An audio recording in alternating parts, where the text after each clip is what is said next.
The life of every living creature on our planet is unique, priceless and distinctive. Not only humans, but also every wild animal, domestic animal, bird, even a small insect wants to live and values its life above everything else. Does human have the moral right to forcibly take the life of other inhabitants of our planet? Why people adore birds in wild, feed them and cares them, while at the same time millions of birds are slaughtered in chicken factories? After all, chickens, domestic birds, want to live just as much as their wild counterparts. But mankind takes their lives anyway. It kills them. And sometimes in a barbaric way. Do you want to know how, for example, cows are slaughtered in meat-packing plants?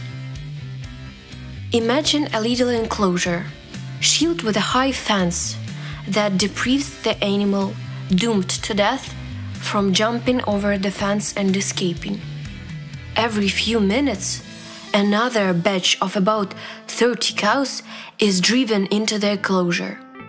The gates are immediately closed behind them. A living hell starts for poor cows. A slaughterer, with a long wooden pole in his hands, stands on an elevated platform.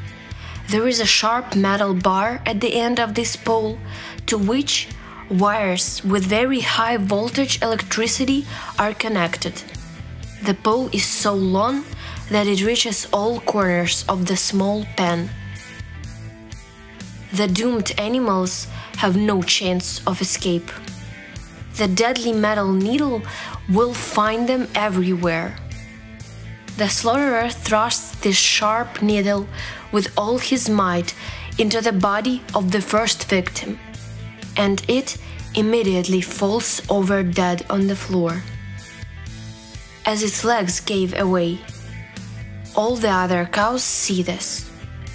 They know exactly what has begun to happen from this moment on, and what will happen next.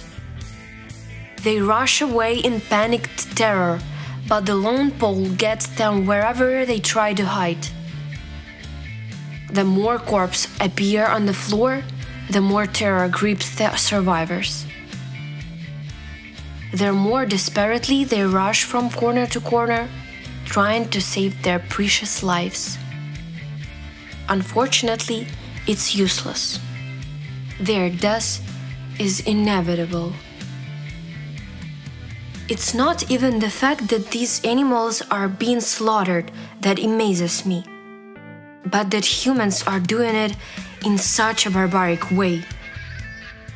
Don't people realize that this so-called show turned the last moments of life of these poor into a living hell? After all, they suffer not only from the clear awareness of their imminent death, but also from contemplating the sight of how terrible their loved ones are dying. The author of this film once witnessed the slaughter of about 50 calves.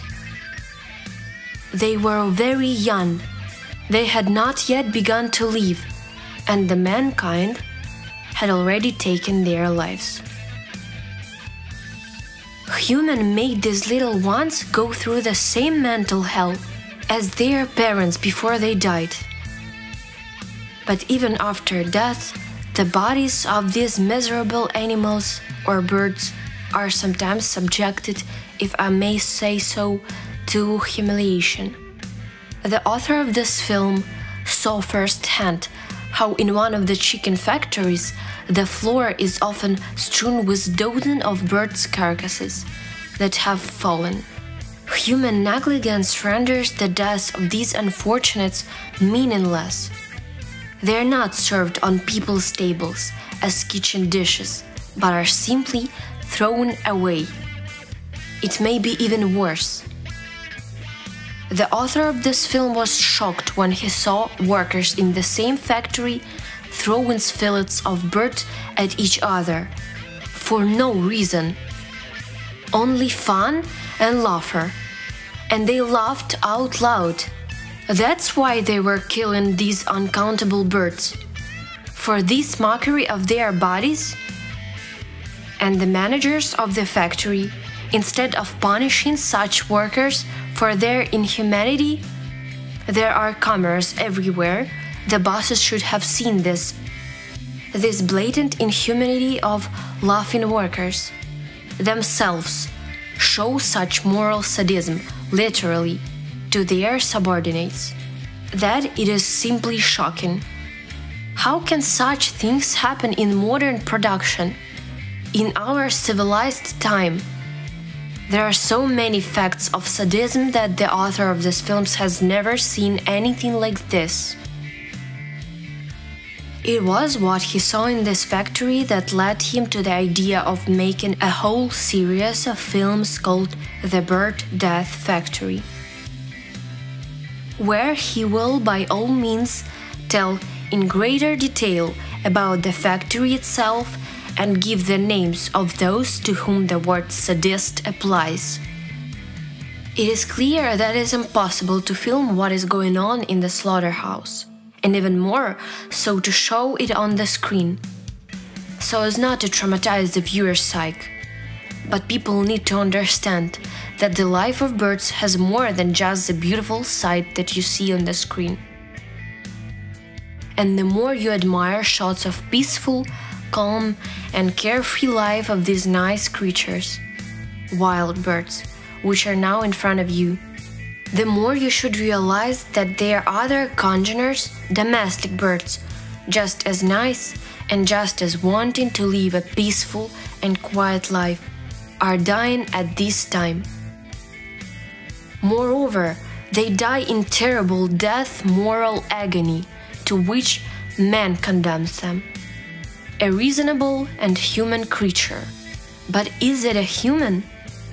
Isn't the suffering of birds and animals doomed to death too high a price for man's desire to see particularly tasty dishes on his tables?